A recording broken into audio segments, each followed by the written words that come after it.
often bad balance days are actually not bad balance days. Often bad balance days are just kind of bad getting up into the handstand days.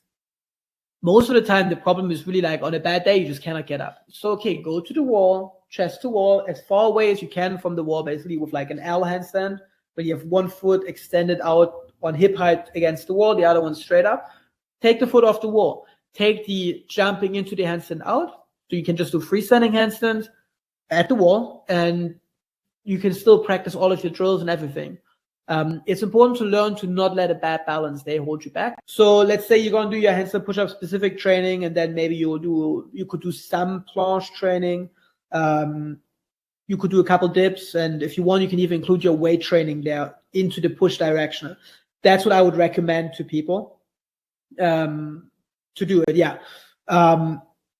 If this seems like a lot, you could also just do, like if you only train 3 times a week, then you could, for example, again, do your handstand training first, and then do your full gym routine, and you just replace everything that's up overhead pushing with handstand push-up progressions, and you do those first in your strength training, first in your strength cycle. So let's say you're a bodybuilder, the handstand push-up is going to be difficult for you, obviously, because you have very different muscles, but you might be able to take those 6 sets of military press or similar exercises that you do 3 times a week, cut them in half, you do 3 times body weight progressions, and right after, or in general afterwards, you do your weight overhead pushing, the Arnold press, the C press, the military press, whatever you choose there.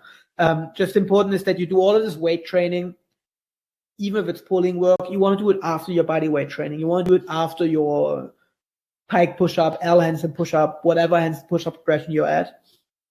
And then when it comes to the real handstand push-up progression, I wouldn't make it more difficult than it needs to be, right? Let's say your goal is to do a 100 kilogram overhead push or whatever, like a really heavy military press.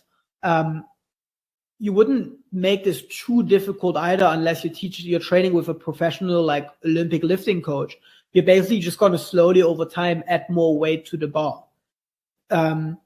Putting a lot of additional exercises into this plan is going to make things more difficult and more complicated than they will probably be successful for you. If you have a really good coach who can put this all together for you, who can watch you, who can monitor your progress, your energy levels and stuff, we can help out. We can make it a little bit more efficient. But big picture, you want to get good at overhead press, you just add a little bit of weight to overhead pressing every week, every month, every training period, however you structure your training.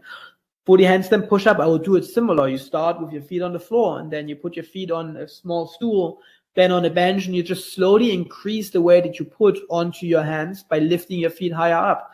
Eventually, your back to the wall, and then your chest to the wall. You just constantly want to focus on keeping this protraction